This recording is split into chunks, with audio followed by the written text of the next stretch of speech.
இது ஏதோ சந்தர்ப்ப சூழ்நிலையால உன் வாழ்க்கையை வீணாக்கணும்னு யாரும் செஞ்ச மாதிரி தெரியல. திட்டம் போட்டு இதை பண்ணிருக்காங்க.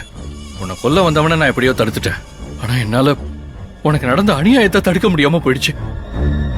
அன்னைக்கு மட்டும் நான் அவனை பிடிச்சிருந்தேன்னா நடந்த எல்லா உண்மையும் அன்னைக்கே வெளியே வந்திருக்கும். உன்னையும் நான் காப்பாத்திருப்பேன். என்னால காப்பாற்ற முடியாம போச்சு. என்ன மன்னிச்சிரு ஆனந்தி.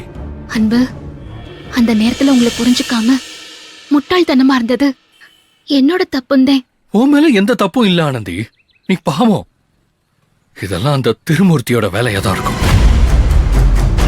உன்னை கொல்ல முயற்சி பண்ணவன் அது முடியலன்னதும் யார் மூலமாவோ உன்னை கலங்கப்படுத்திருக்கான். அவனுக்கு நம்ம கம்பெனியில இருந்து யாரோ சப்போர்ட் பண்ணிக்கிட்டு இருக்காங்க.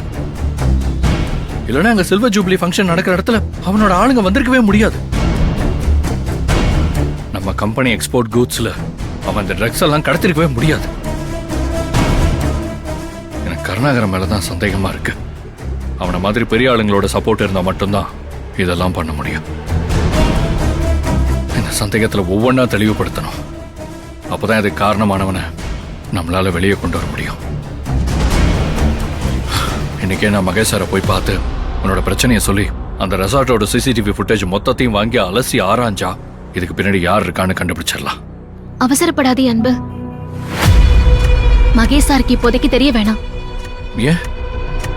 மகேஷ் சாருக்கு தெரிஞ்சா என்ன? என் நிலைமைக்கு காரணம் நீங்க தேன்னு ரெஜினா, காயத்ரி உட்பட எல்லாரும் சந்தேகப்பட்டாங்க.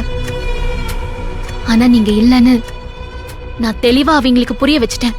அவங்களும் அதை ஏத்துக்கிட்டாங்க. ஆனா மகேஷ் சாருக்கு அம்புட்டு சீக்கிரம் புரிய வைக்க முடியாது. அவரை ஏத்துக்கவும் மாட்டாரு. அதுவும் இல்லாம நான் உங்க வீட்டுல வந்து தனியா தங்குனது அதுவே உங்க மேல சந்தேகம் வரதுக்கு காரணம் ஆயிடும். அது யாருன்னு கண்டுபிடிக்கிற வரைக்கும் என் நிலைமை மகேஷ் சாருக்கு தெரிய வேணாம் அன்பு.